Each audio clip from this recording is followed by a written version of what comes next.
I know that the hardest segment of the day is the one after lunch, so I still eating. All right. So I will do my best to make it as entertaining and interesting as possible.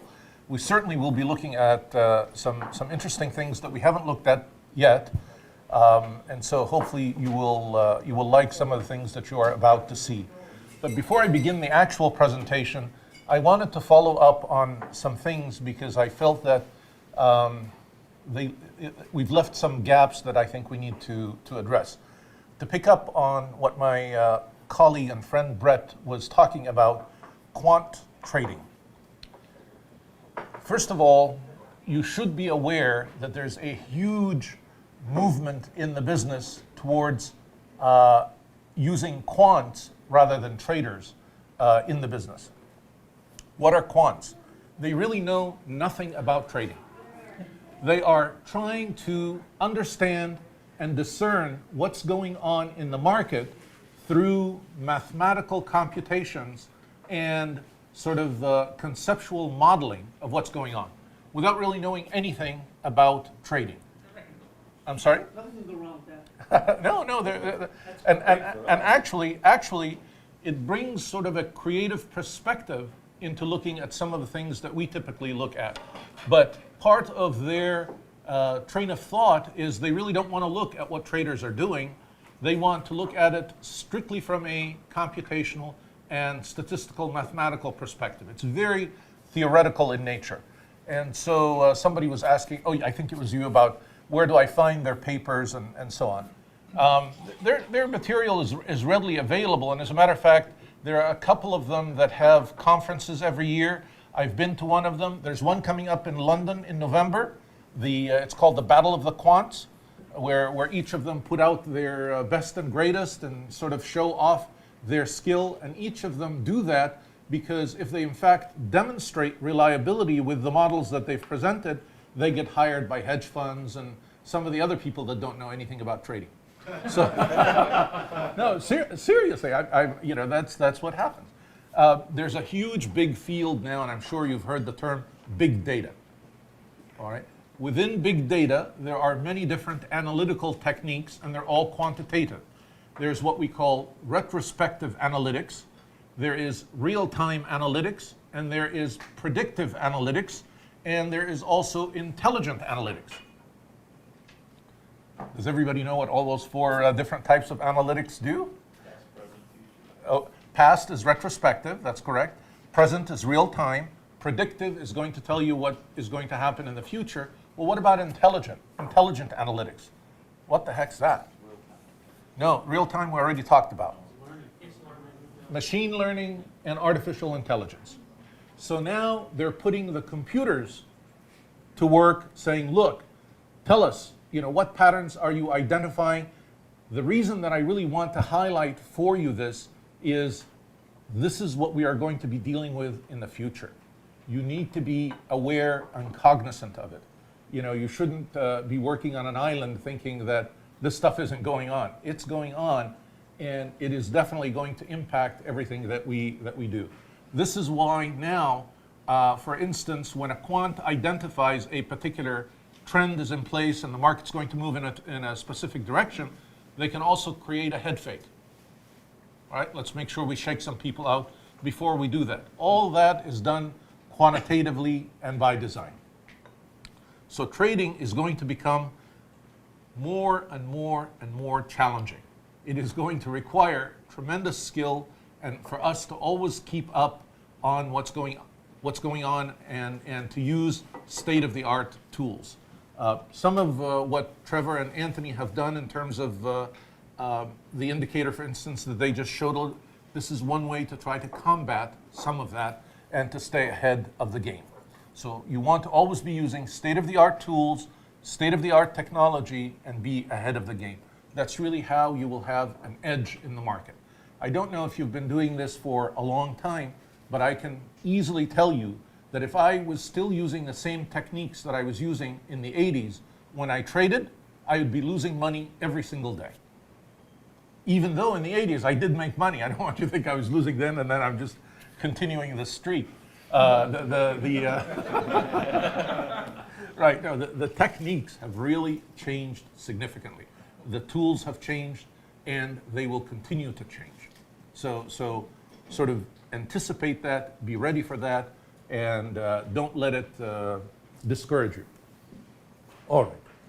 So much for the quants, and as a matter of fact, I mentioned the Battle of the Quants. There's another one called QuantCon, the Quantitative Convention, which happens once every year, and there's another group called Quant Summit, which happens. So if any of you have an interest, just go and listen to some of the things. It is so alien to anything that we do, it's interesting. So at least for me it is to go to those things. All right.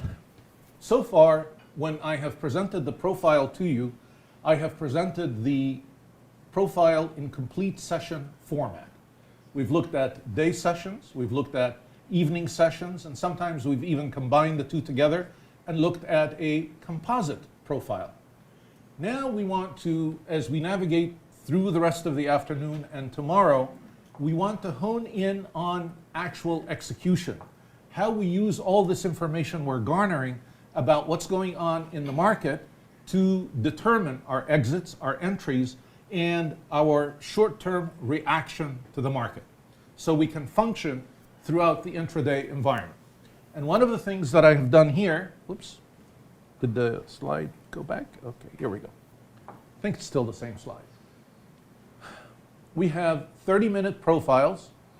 Each of those 30-minute profiles has 6-minute periods, and we have 5 periods per profile. So that's another interesting way to look at the market. Of course, every time you see the asterisk, that's the close of that particular period. So instead of looking at a 30-minute candlestick, I am now looking at a 30-minute profile broken up into 6-minute periods. So the letter A is 6 minutes, the letter B, another 6 minutes. So I can see the rotation of the auction within that 30-minute period and see what's going on inside a 30-minute profile. All right. Now, as I begin to use this in the context of the bigger profile, I can capture more opportunities. I can better refine my entry and my execution. And using this, we will lead down into the actual footprint, and we will look at the PNF to even get more accurate and more close to what exactly is happening. All right. I want to highlight some things now because they're still the same vocabulary, but they take on another more importance as we're thinking about execution. These white lines that you see are in fact the single prints. So the profile will show us a single print and we'll drag it out, and once it gets penetrated, it ends. If I still have a single print that's continuing, then I will know that it's still a force to be contend with.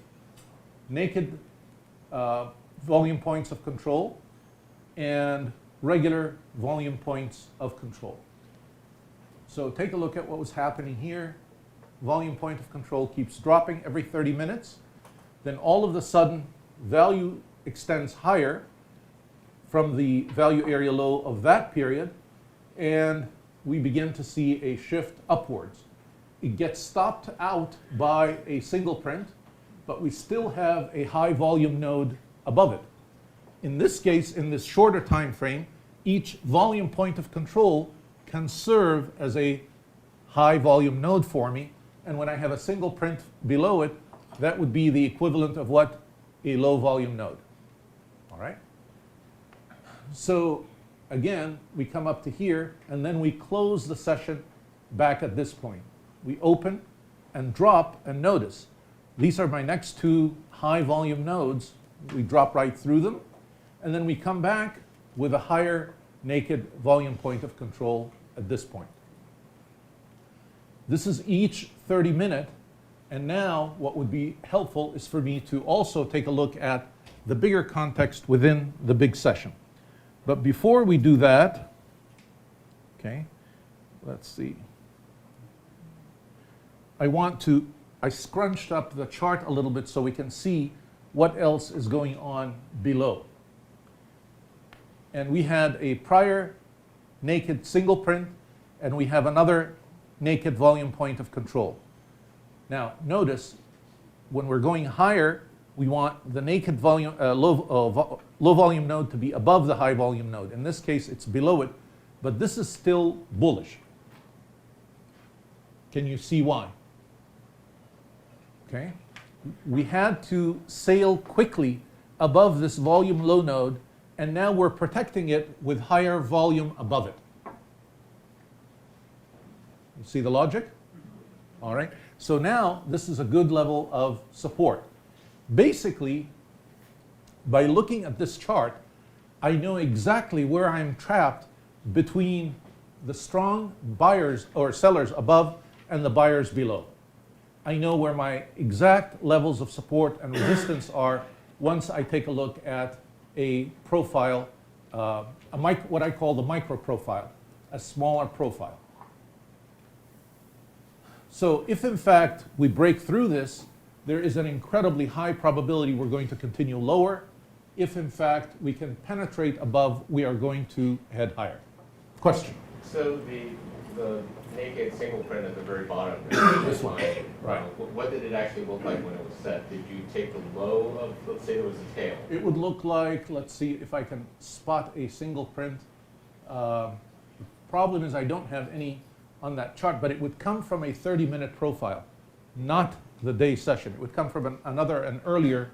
Okay, let's say it was a tail. Would it be the very low point of that tail, or just where the single print started, near the top of that tail? It would be a print where we didn't come all the way down to it, but we had activity up to it. That's how the chart identifies it. It's a little bit different from the single prints I had shown you before on the full session. This is just one spot, because this is such a shorter time frame, that becomes a little bit more critical than these tails. The tails between you and I on these micro profiles don't mean a whole heck of a lot. All right. But if I have one that we were below it, then we went above it, and so on, and we were able to stay above it, see, we really don't know what's going to happen here because we haven't come down quite a bit to retest, and this is only a 30-minute period. So that doesn't tell me a whole heck of a lot, other than yes, there was some buying, but it's not really conclusive because it's only 6-minute bars on a 30-minute profile. So I don't want to sell it to you as something more powerful than it really is. But I do know that there's buying pressure here because ultimately that's probably what resulted in that move to the upside, and I can also see what's bringing me down to here. So when I'm range bound, this is incredibly helpful because it shows me where I can begin to buy and where I should get out and start to sell. And since most of the time the market is non-trending, this stuff is very useful. So take a look now at how many different resistance and support levels we can identify. And when you begin to integrate this with Anthony's red lines and green lines, this takes on a whole new meaning. You will find that they will line up incredibly well.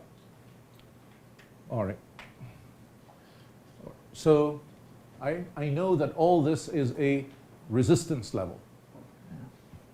And notice, sure enough, as I get to it, I'm not really able to get much further into it, and I keep pulling back.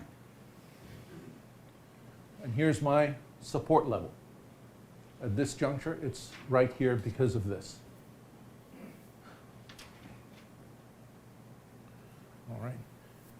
Another way to help you to stay on the right side of the market. So if, in fact, you were contemplating a long, you should know where your stop would be. If you decided to take a long at this point, this is a safe place for the stop. Now, if you were taking a long somewhere here in this 30-minute period, where would your first target be? Where would be a reasonable first target for a trade to the upside? 24, 26, 75. Very good. Very good. That's exactly right. Correct. That would be a reasonable target. If in fact we cannot make that target and we start to see prices coming and rolling back down, it would also be reasonable to take a short. Okay, and I would be able to see, and here's how I identify opportunities. So I know that this is a target zone. I exit when I get to it, and then once I'm there, I want to take a look at the footprint, see what's happening, and identify whether I should be on the short side or whether in fact it will be a breakout and my next target will be up here. You see how we use this stuff? Okay, make sense? All right, good. All right. Okay. All right, same thing here. At this juncture, here's another 30 minutes, and this is the next 30 minutes. I just blew up the chart a little bit, and now the question is, would you be willing to go long here based on what you see so far? A and B periods, we had this pattern going on. How many of you would be willing to take a long? How many would be willing to take a short? And how many would be willing to sit it out? Sit it out? No. Long. Okay. Any shorts? Okay, we have one short. Oh, good. I always like the contrarians.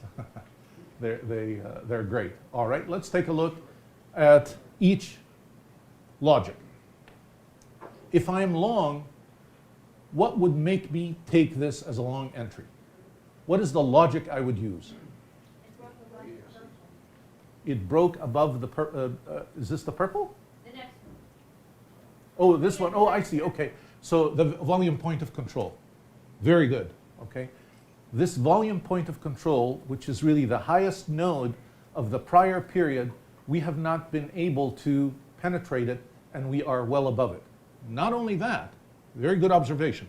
So that's part one of my criteria, or part one of my logic. Part two, I am also above the second volume point of control. So I have two levels of heavy volume protecting me.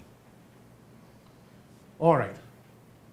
In addition to that, take a look at where the value area low is relative to the prior period's value area low. The value area low is actually above the volume point of control and certainly above the prior value area low. Okay, so far the case that we're making for a long seems to be a good case. What would make you convinced that the long, we made an error and we should get out of that long? Start breaking below that value area low. Okay, actually right here. If we come back and break this level here where 3 times it's held, I would be inclined, that would be where I would put my stop loss right there. Very good. So now I want to hear the arguments for the short. So, we are within the context of an LVN higher and lower. We just looked above the prior swing high into that white LVN line at the high and failed. We got below the pivot low around 6 a.m. or p.m., whatever this is. And if we can... This is around 7, this period was 7, so this one is the 7:30 period, and so you're saying 6 p.m. was here. We tried to get through it, and... We tried to get specifically the high of the 4 a.m. high. That's Okay, into the one that here. LVN. Oh, right here, okay. And we did make it a little bit higher, and we managed to take out that single print. Right, and we've seen the reaction since then. Dropped, correct? So for me, I like to fade the edge of that value high. I see, okay. Looking for a All move right. down to the lower. But I know your trade's along here, so. I'm sorry. Well, no. I mean, it's good to think of it from both perspectives. I could see your point, but here's the thing: why I would be somewhat leery about a short down here, if in fact we've already managed to penetrate it once, and then we had a pullback, because I would assume there probably some selling that took place that brought us down here. The question in my mind would be: are we going to give up at this juncture, trying to come back up and penetrate it? Or and sort of continue lower, or do we have the willpower to be able to come back up and give it another shot? And the reason that would lead me to believe we have the willpower is 1, 2, 3, 4 consecutive volume points of control right atop one another that are still holding. We did break through these, but we managed to get above it with another one, and then we have another one. Yes, this period is not complete yet, but at least I'm starting to see greater volume accumulate above that. So I see both arguments, but I think that there's enough evidence to support I would be on the long side. Yes? Would you maybe wait until it's at least above the value, the bottom of value from like 536, like just another few ticks higher to get better confirmation? You mean rather- up here? Yes. To wait for it up there? You can. The problem with that is I'm getting into it a little bit late. That would be fine. That would be another potential entry. 'Cause, yeah, I can look at that and I feel like you're still kind of hitting your head on the look Okay. for those values, but. Fair enough. Fair enough. Now, Also looking at the, you go back, I'm also Okay. looking at that volume profile that you have before, right? oh, this one Yeah, here. that one right there. So on a Okay. larger time frame, it seems like you're right near the, just in the heart of that value area, near the VPOC of that volume profile. Okay. All right. You're looking at the histogram, Right. and you're looking at the fact that but we also see that there was price rejection here. True. Pulled us back up, so we may come back up to tackle. If we don't make it all the way up, then probably we're going to roll back down. But I think it's setting up like it wants to go back up. Now, what I'm going to do now is show you more information, additional knowledge that will help us refine that decision. Look at it from a different perspective. How many of you actually use the profile on candlesticks? Excellent. All right. That's another very useful application of the profile. I like drawing the swings. Okay. All right. Great. That's another very good application. So you see, the profile isn't just split and composite and so on. There are a lot of other good applications. So let's take a look at it now from this perspective. And the one thing I see here that I didn't see on the prior profile, and I really want to highlight this for you, is what we call a developing volume point of control. Anyone not familiar with the concept of what a developing volume point of control is? All right, okay. Well, before we actually get the volume point of control for a particular session or period, we have different volume highs from the minute that we start. It could in fact drop, it could come back up, and so on. Those variations and fluctuations of the point of control are known as a developing volume point of control. The point of control is dynamic. It's something that changes within any given profile. And it's very important for us to always track the developing volume point of control. Very important rule, and one of the key criteria that will help you identify trading opportunities in the market. Okay. I was talking to one of the colleagues earlier this afternoon. We were talking about what are some of the best strategies and some of the best entries. And I said to him that I always like to take an entry with the wind behind my back. Okay. What did I mean by the wind behind my back? Something supporting the decision of that particular direction. So for instance, if I have a developing point of control and I see that I managed to close above it, I feel a lot more comfortable taking a long here than I would a short, because the wind is behind my back. I have some heavy weight here that help push it up. Make sense to you? And similarly, if I was on the other side of the trade, I have a volume point of control here, value area high. I close below the volume point of control. Remember, this is a 6-minute bar, so it's not like I'm waiting a very long time. And we break the low of that bar. If I didn't enter somewhere here when this closed, I certainly would be remiss to miss this opportunity as it breaks the low of that and heads lower. Where's the wind in my back? The developing volume point of control. All right, Make sense? All right. Majority of stuck traders, we got a lot of volume in there that's underwater.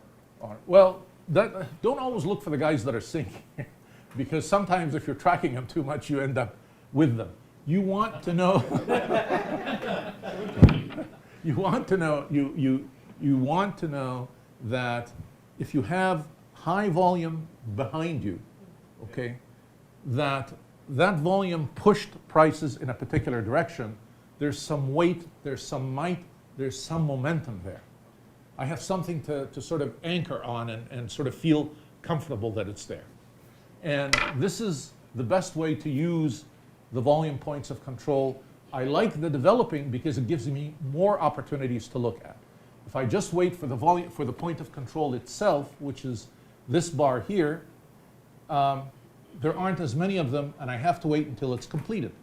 But if I look at it as it develops, see here, there, and so on, I can capture more opportunities. Take a look here, closed above it. If I take a long, that's a good trade. Real simple stuff. Now, if it's so simple, why are people losing so much money? Their minds get in the way. Their minds get in the way. I knew a guy that would always say, the minute he started trading, the idiot sat in the chair. And the idiot took over from there. And so one thing you want to do is to make sure that you don't allow that to happen. And there are, I mean, Brett talked about some of sort of the psychological elements of it. I look at it more from a tactical perspective. You want to always have a checklist by your side.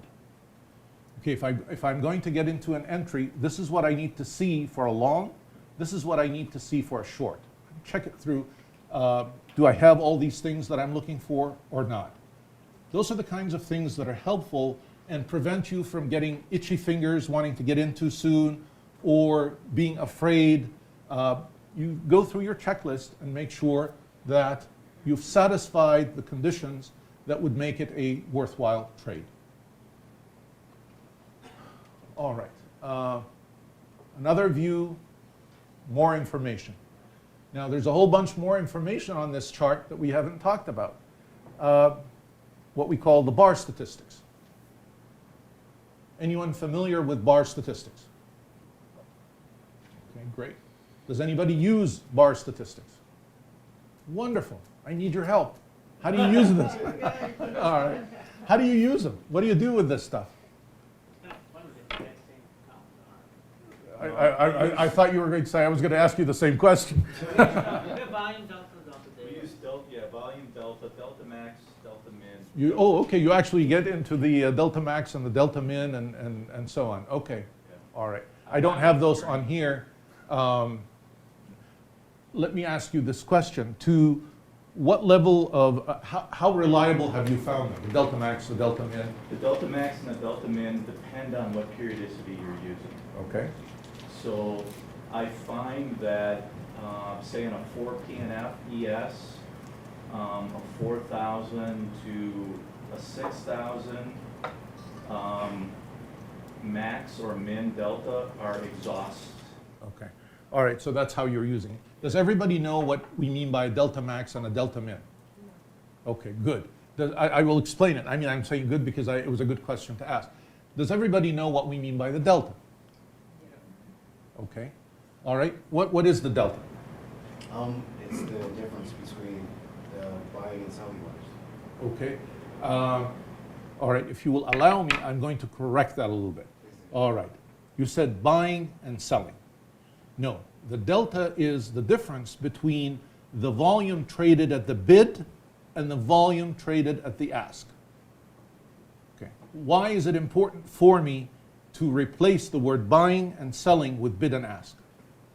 Can anyone help me with that? Why did I want to stop and make that distinction?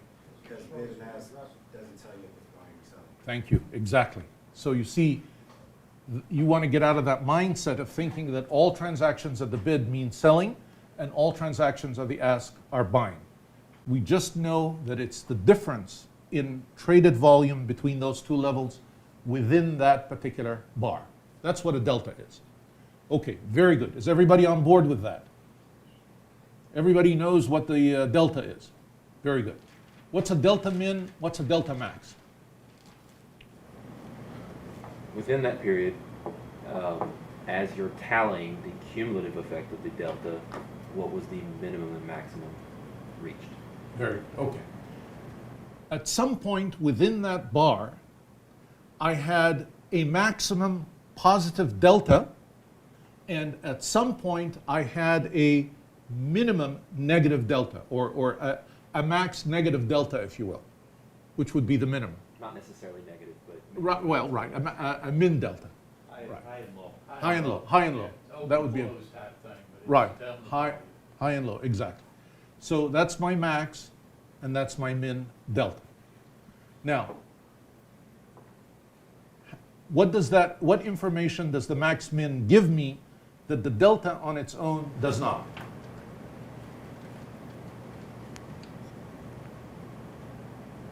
it's like looking at a candlestick chart versus a line on close chart. The extent of variation between the two, right? Okay. Whereas the magnitude of the difference, that's what the delta will identify. So there are certain levels, as the gentlemen have highlighted, for the delta max and the delta min that are worthy of our attention. Okay? And these levels, the reason I don't get into them all that much, they vary quite a bit from one instrument to the next, depending on the behavior of that instrument. So if you want to use it, more power to you. Know what it is, know how to use it, and make sure you know the parameters for the relevant instrument that you're working on. And periodicity. And periodicity, yes, thank you. See, there are a lot of variables to it. And if it's Tuesday, And if it's Tuesday, yeah, now that part I don't know about. What Yeah. happens on Tuesday? there's so much differences on Tuesday than any other day of the week. Really? Yeah. In You the look at delta? Thursday, it begins with the T. In what market? Coincidence? I don't think so. All right. I'll have to look at that. Did it hurt? Could you move down, Peter? Hold on, I'm gonna shoot Carl. All right. What I wanted to highlight from the bar statistics were the total volume. Is the volume increasing or decreasing as we had higher or lower? And the other thing that I wanted to highlight is the actual delta of the bar relative to the delta of the day. Those comparisons can be helpful. So here, I'm starting to get a positive delta on the bar, but I still have a negative delta for the day. Is my negative delta for the day increasing? The answer is yes. So if I take a look at this, what is the likelihood, based on what I'm seeing and the information that I have, that prices actually will drop? Say again, please? Okay. Delta for the bar, cumulative delta for the bar, is a negative 68. So small minus delta. Delta for the day, minus 6,100, increasing on the day, and yet it's decreasing on the bar. But I am saying that prices are probably likely to continue dropping rather than going higher, based on what I'm seeing in the delta. Yeah, delta's increasing, negative delta is increasing, correct? Negative delta is increasing, correct, for the day, Right, even though it's decreasing for the bar. right. Well, actually, no, the bar, it increased as well. Because we dropped from 768 to a negative 68. The previous two bars increased a little. The previous two bars did see an increase, but we're starting to decrease, and the delta for the day is in fact increasing. Okay? So certainly I would be, there would be two things here that would definitely make me not want to even think long. One of them we've identified from the bar statistics, the delta factor. What is the other one? And I talked about the other one just a little while ago. I just want to see if everybody picked up on it. Christine. The climate control. Thank you, wonderful, good job. Exactly, the wind at your back. All right, so if you want to go long here, the first thing you're going to run right into is that headwind of the high volume within this period. And do you really want to go head on into that? Well, can I be a contrarian now? Sure. Like contrarians, so you've got the peacock below you, And if you're delta, You have this one. you do that one. Right. If you're minus 6,100 for the day, if you get any movement up, you've got a bunch of shorts that are gonna yak that thing up, because now they're short, the price is going up, so that's a little bit higher. Okay. All right. I have one more thing to sort of hopefully persuade you that no, that's not a wise course of action. Take a look at where the breakdown actually occurred from the last rotation upwards. And the price action doesn't fit that. Yeah, The 6,100, but the. Right. We, the Okay. reason I say that is And not only that, take a look at this volume point of control. If we take it out, we still haven't been able to get above that. So no, I would definitely be very leery about longs at that point. The minus 61, my real point is the minus 6,100 by itself. What minus 60? Oh, this one down here. The minus 6,100 by itself, I don't see that that's a great thing. That's gonna. I agree with you. I agree with you. We look for, the term they always use in trading is what? Confluence of evidence, right? That alone would not do it for me. I certainly would not hang my hat on that. But I have a problem if that price had gone up, we're at 6,100. That's where I would have more problems, because that's a divergence in price and delta. but the good news is it's not. I know what's going to happen next. I know. No. All right, let's see.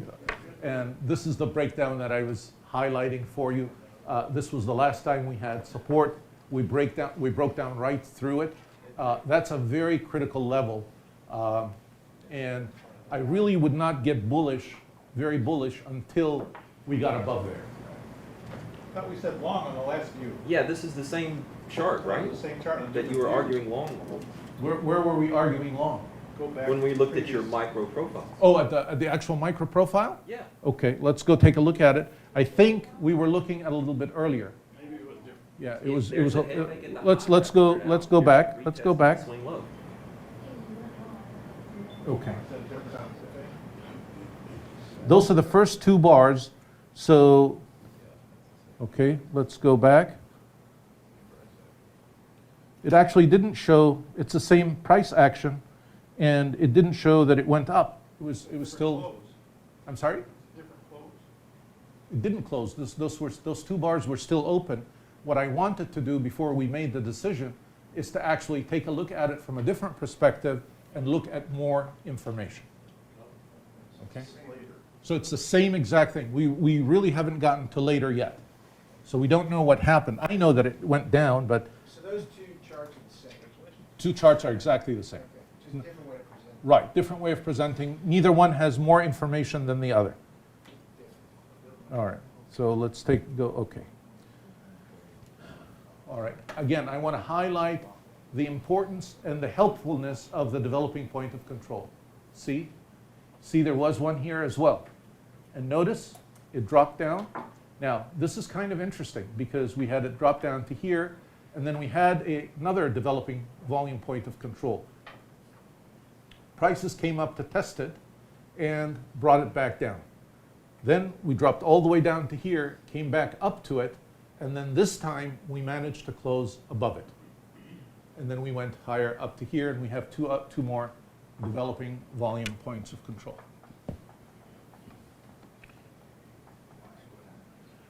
Okay, here we go. This is what you guys were asking about. This is exactly what we're looking at. Two views of the same exact thing. Same thing. So we still don't know what happened. All right, and here's what actually happened. It did drop. So our analysis was, in fact, correct. Now, here's the next question. Would you be a seller here? Where's your first profit target and where's your stop loss? And specifically right here at this particular price level.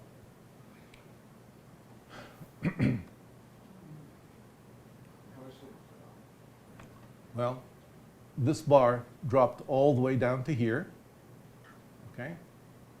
And this one came back up here and right above this volume point of control. What do you think?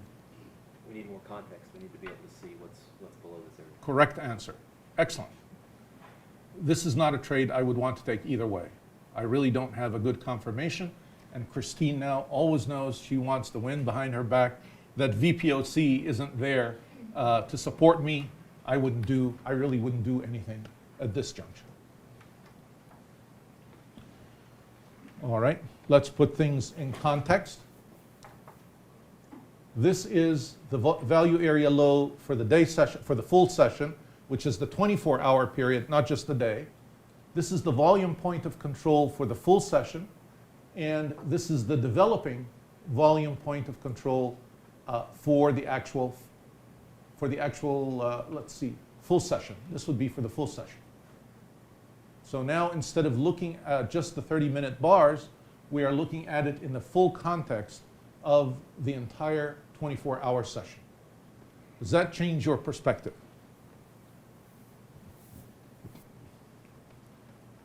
As we head down lower, we got down to the full session's volume point of control. Now notice the power of these reference levels on the profile. That's what makes the profile useful. It's those key levels that it gives us. So it hit it, and in this case, I mean, it stopped it right there. We also have a developing volume point of control below that one, and ultimately we went all the way up to here, and then that caused prices, so it was selling up here, but it obviously was buying when we were back here. So there are buyers there, and we are back in this zone again. So the question still remains, are these buyers eager to continue buying it back up? And if so, when they get back up to these sellers, will these sellers continue to sell it back down? This would be, I think we're getting into the evening now. This is in the evening, sometime in the evening. I can't see the numbers. 2,300 something. Based on what the Delta's doing, I would have a tendency to see exhaustion here and be buying it, especially coming off of that other source. Very good. I agree with you, absolutely. And then I would look at the order flow once, if we drop down, I would imagine it will drop down back for a retest of that volume point of control. If in fact, if it doesn't, and this holds, and I start to see it move back up, I would be buying it, absolutely. Absolutely. Does everybody see that? Okay. If you don't, don't hesitate to say no, and we will go through it together. Am I okay on time? Okay, good. Okay. So there's our full day session within context. And what did I add in terms? Okay. I have just added the time for each bar as the extra there. It's good to see how many minutes are left in a bar if I'm going to get into a trade. And I already highlighted for you the full session developing volume point of control. Now, what I wanted to show you is actually how many good opportunities we had based on this one profile. Okay? We had a great opportunity back earlier from this volume point of control when we were heading up. Then once again, when we got up here and prices started to drop, there was another good opportunity there.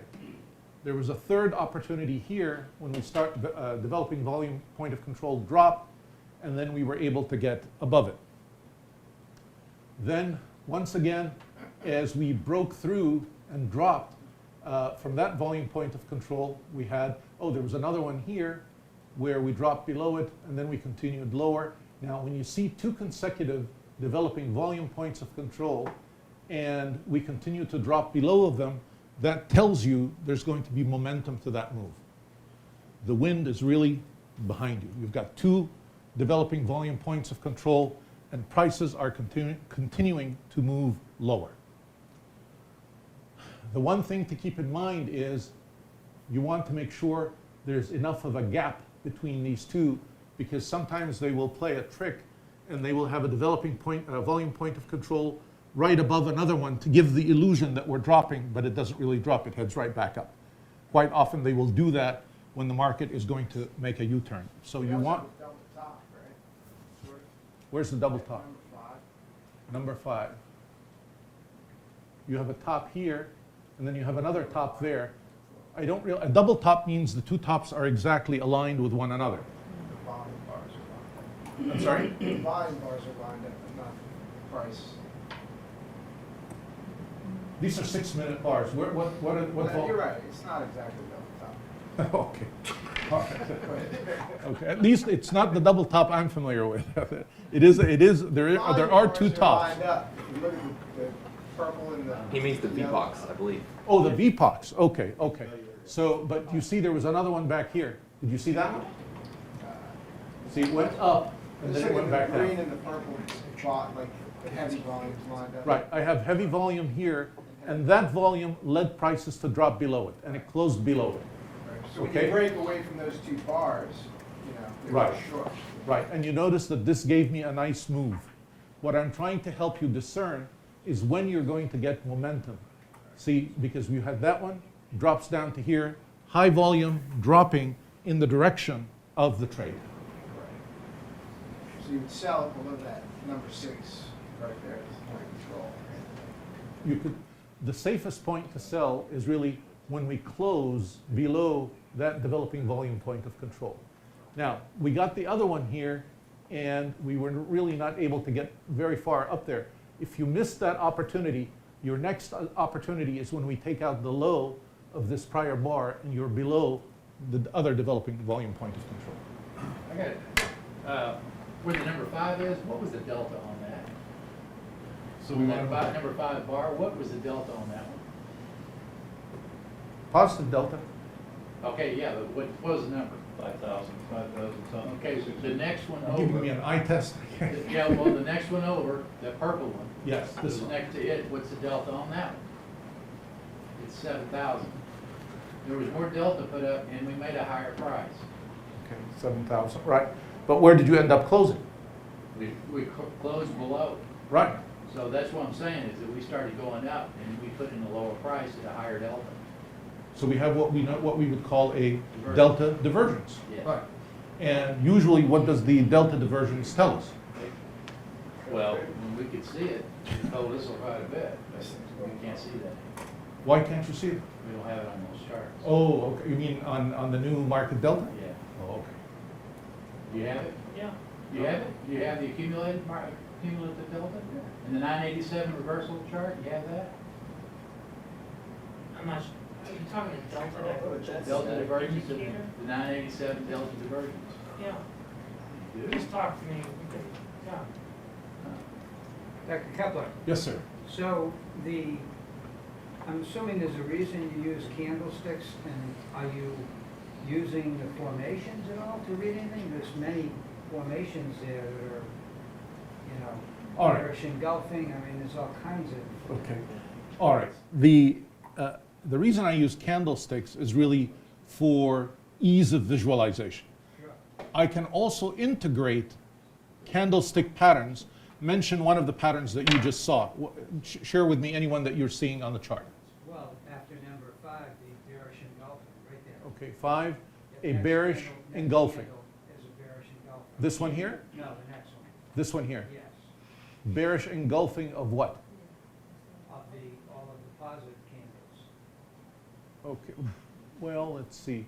Oh, okay, if we do a composite of these two together, I could see a bearish engulfing of the prior 1, 2, 3, 4 candles. Is that what you mean? Yes. Okay, but yes, that is a pattern, but at this point, that would mean my entry would be here.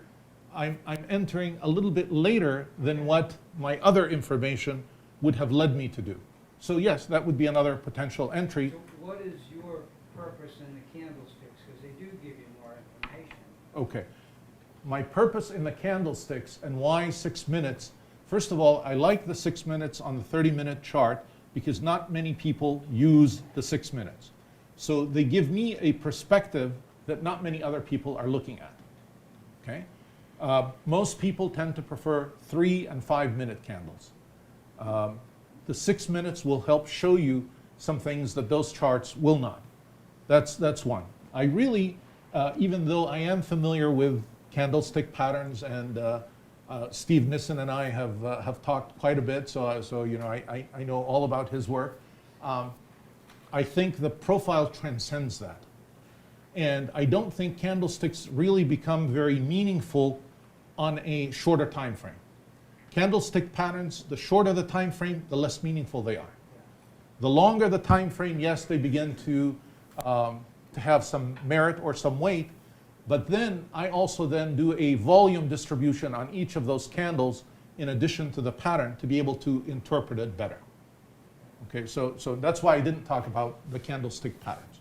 But candlesticks are great, and I think visually they help us to really see price action and what's going on the chart. That's why I have candlesticks instead of just the traditional split profiles, the A letters and the B letters and so on. So if you prefer to trade, this, to me, this is an easier chart to trade than the split profile. But it's a matter of personal preference. I tend to like this format a little bit better. These are all choices. There's no, sort of perfect way or only way to trade. There are preferences, and you have to choose what you feel comfortable with. My job is to share with you sort of all the different things that are available on the menu, and then you get to choose which ones you like and which ones will help you in your trade. All right, so we talked about the sellers, the buyers. We can now identify them.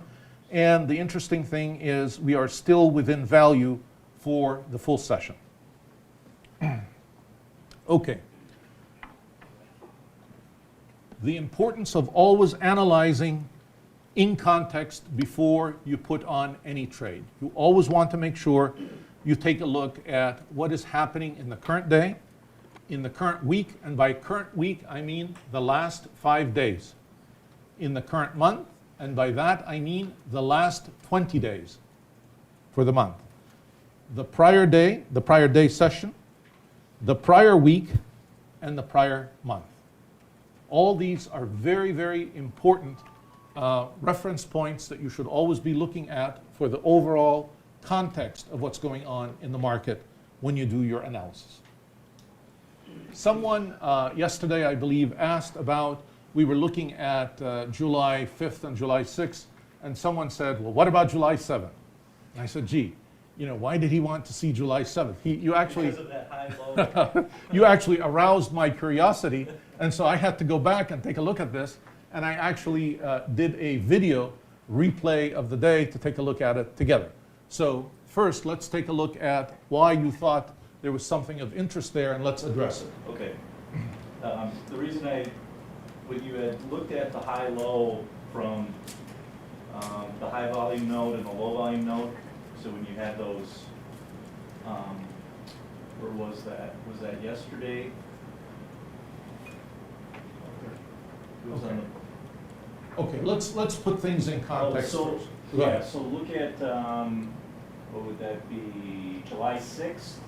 This would be July 6th. Right, so you have. And this was the evening session after July 6th day session. And this is the open of July 7th. Okay, so when you had talked to us about the HVN and the LVNs? Yes. So there's an HVN there, A high volume node. yeah, right there, Okay, yeah, and there's a low volume node right there. absolutely. So I would be looking at this level for either a breakdown or a future support. Okay, very good. All right, now, we have a high volume node right here, okay? And that's from my evening session. So remember, evening session typically is not the most powerful, or a high volume node from the evening, it will not outweigh a day session high volume node. So let's go back to the day session and look at the high volume node here and what happened after the day session high volume node. Okay? Okay, What happened at that high volume node? rate. What happened to price? Oh, price went down. Very good. So were these predominantly selling or buying at this level? Selling. Okay, so I know that I have sellers here in this zone. Are you with me? You agree with that? Yep. Okay. Prices continue to drop. All right. Once again, I have a breakdown here, a real light area. So it's quite a distance from my last high volume node, but it comes here and it still gives me a drop down. The closer these two together, the nicer it is because it builds up momentum early and you can ride it. Down here, you've got a little bit momentum, but not much left. Okay, so anyway, we come down, we come back up in period N, then we have P, that's the last 15 minutes, and we close right there. And because M and N are usually my heaviest periods, I end up with my volume point of control for the day there, and a high volume node there. Everybody with me so far? Okay? Question. Is this high volume node greater in volume than that one? Yes. Okay, very good. Why? So at some point, this was a developing volume point of control. The volume point of control probably kept dropping until this became it. And absolutely, this is now, after the conclusion of the session, the highest volume point of control, and it's my actual point of control. So I know for a fact that this is more potent than that one. What happened after this one? So then you had the Overnight session, became tried to that come key. up, come back down, came up, came back down. That's support. Right. Right. You see that? Yeah. All right. Possibly accumulation. Exactly. And what happened at towards the end of the, or before, right before the open end of the evening session, prices shoot up. Look at that. So then you had, yeah, okay. And then we close here and we open back here. Let me then ask the question, at this point, what is your bias? Just bias, you know. Not asking for a trade, just want to hear your bias. Are you bullish or bearish on the market? Merritt, where's Merritt? Oh, he had to leave, okay, all right. I wanted my contrarian, I wanted him to tell me bearish. After Okay. he disagreed with you, I kidnapped him. All right, I'm glad, Anthony, you're I don't taking know care if- of him. I don't know if I would buy up here because of my risk. Well, I didn't say execution of a Oh, trade okay, yet. okay. All I asked for was a bias. Okay, bullish. Once we have the bias, then we begin thinking about where do we react on that bias. Okay? So, yes. So when you have these high volume clusters and these low volume clusters and stuff like that, should your bias follow the result of so like down there we had a high volume cluster. It was during the night session, there's a ton of TPOs right there. Right, And it ended in buying. right. And then we had another cluster that ended in buying. Now Where's we're- the other cluster that ended in buying? Up a little bit. This one here? To the left. This one? Yeah, you got you have a volume cluster anyways. Two E and F periods do not a cluster make. But I'm talking about the volume profile. Yeah, I'm talking about the volume profile. It seems like you had just as significant as This one here? Yeah. Okay, all right. So we have a histogram that shows, That there's a lot of volume there. okay, and a lot is a relative word. Okay. Compared to Right, compared to, say, down here. yeah. Okay. And then it popped up, and it came back, tested it, and then it popped up again. So should your bias stay with the reaction off of these clusters until the reaction changes? Is that kind of Yes. how? My bias stays with me until something happens that compels me to change my bias. Excellent question. Now, help me. What would propel me to change my bias? Given everything that we see, I said we start out with a positive bias. What would need to happen for me to change that and say, wait a minute, I'm not bullish anymore? I went to that POC. Okay, if I drop down to the POC, Yeah, we dropped below it. drop below it. How far below it? 24%? I don't know, one tick. Yeah. One tick, okay. So one tick below it, and you would question your, Yeah, because, you'd be look, questioning. I question every time I click the mouse. Okay, all right. Really, the one thing that would tell us for sure that our bias has changed is if we break through that cluster and we're down here somewhere. Then, Below you, obviously, you're gonna think, I'm sorry? below the you. Below the U, okay, okay. I thought you meant below me and I got, All Because right, you'd be out of that yes. value area too, right? Right, you would be below value, that's correct. So if I manage to get below this whole development here, yes, I would really then, I would change my whole bias and then I would wait and see what's going to happen. Yes, Why not change it below A? below A, okay. Just retrace that whole breakout. Well, a little too soon. You know, this is just the first period of the day.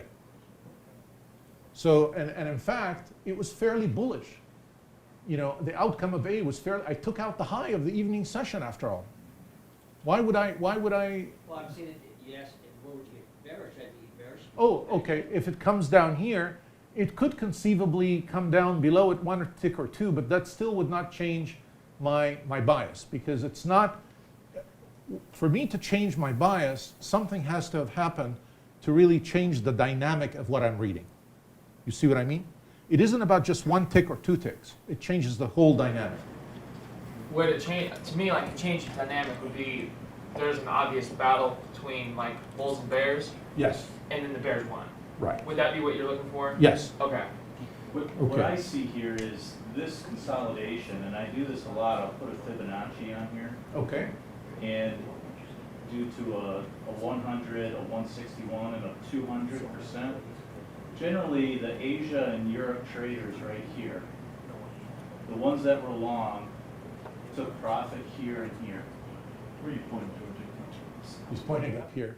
Okay, so you're saying the Asian market took it up so they could take their profit here. Yeah. But how are they taking it? They need to sell, so they sold it in F period. Well, right. I don't know how they would have sold it, but I would have, personally, I would have taken profit up here or up here. Well, it depends where you got in. I mean, Right. I'm assuming I got in somewhere in the consolidation. okay, okay, Okay, preferably down here, All right. off of this. okay. And so when we're opening up the next day, I don't see a shark that would have propelled, or other than this area here, which if that was really something big, we would have exploded up. Okay. So I would say that these are short-term, small money traders that either took profit or got stopped out if they were short. And we gotta come back in here and retest this in this area somewhere. You say in the consolidation, I can Okay. see it done. Yeah, somewhere Yeah, in the. I'm with you, I wanna see it break through those. edges, Because get the if we weight broke reduced. up that much, it should have continued because of how thin this is here. Okay. So we're looking for a longer run, Eleven. Is it live picture? That is no, it's not a live session. It's Oh, a you're video on of a recorder. What you wanted to what did you want to show on it, Anthony? No, nothing, I just was wanting to see where it was trading at now, but. Oh, no. This is from July 7th. So when it squirts into the consolidation, we're all buying. Okay. So when it comes into the consolidation, you're all buying and your stop's down here. Yeah. I'm with you. I've got no problems with that at all. What I want you to know, though, is your target, your first target, if you're buying here somewhere, your target would be in this zone, because this is where the heaviest selling was. Take your first target off there. And looking at that consolidation, that's about a 1618 of that, Yeah, of that 70% distribution. that's correct. That's about right. So I go a little faster, I have the first scale out at the top of the consolidation, second scale up where you are. This So is go out there. you'd scale out first here Yeah, and then take- there? Yeah, pick the trade Okay. up that. Fine, that's I fine. have shorter targets than Um, those guys. Yeah, well, I mean, I usually try to capture a little bit in my trade, so this would be my first target up here. And if in fact we can make it through there like we did up here, then in fact the next target I would look for would be this level up here. See where I had the largest number of TPOs? That's my next, that's where the market spent the most time, and that's where I'm likely to get hit if I get up that high. Now, what's likely to happen when you see this kind of a pattern is value has shifted up. You're probably going to see a rotational market. Okay? You're not going to see a high momentum day on this particular day. Ask me how I know that.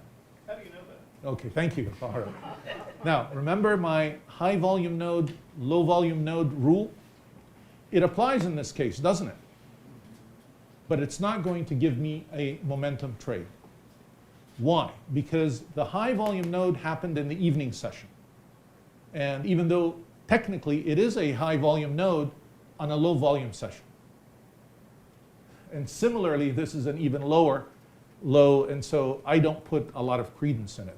It's kind of like this is a fake backwind.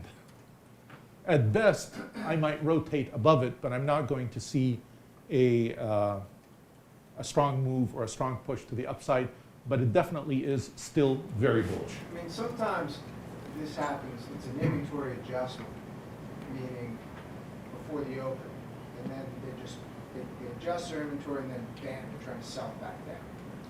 So they get back, say, a couple thousand contracts in Delta, and then the market opens and they're trying to force it down. Okay, remember now, whatever inventory has accumulated during the evening session is not really a whole heck of a lot. Usually in the A period, you may get more volume sometimes just in A period alone than you had throughout the entire evening session. Plus you opened within yesterday's value. Plus, let's see. The day before. Yeah, the day before, that's correct. So what happens? Okay, well, I tried to get outside value, but I wasn't able to hold, and I came right back down. And if, in fact, I let this play throughout for the day, you're going to see that this, in fact, was a rotational day. But the nice thing about that is I will be willing to buy all the dips. I'll make money every time it comes back down, take it back up. And this will hold because I still have that high volume node plus the low volume node. All right, so Actually what happened? that is exactly what happened. Yeah. All right. All right. Any question? Yes, sir. Yeah, I just feel like there's a shark up there at 24.18. 24.18. Yeah. 24.18. Okay. Selling. Selling. Well, absolutely there is. You're absolutely right. Remember what happened here? We had Phelps right on down. right, exactly. That definitely was. We had an area of balance, and then we got thrown out of whack. And who threw us out of whack? It was the sellers. So you're absolutely right. And he's getting his inventory back in B period and A period, but then he can't push it down. Well, he is pushing. He's still pushing it down. But it's rotational. Right, it's You're not rotational. really getting it. So right, because the buyer keeps buying up whatever he whatever he has to sell. Right, and that's why quite often shorts really get it in the shorts. The next day, I bet that market's up. And you are right. And what's the logic of that? Why would he be absolutely right? The following day was in fact Stock is gonna have to come. not only that, because we know that value has moved higher, and now the market is accepting fair value up here rather than back here. So of course, the next inclination is to move higher. And that's exactly what happened.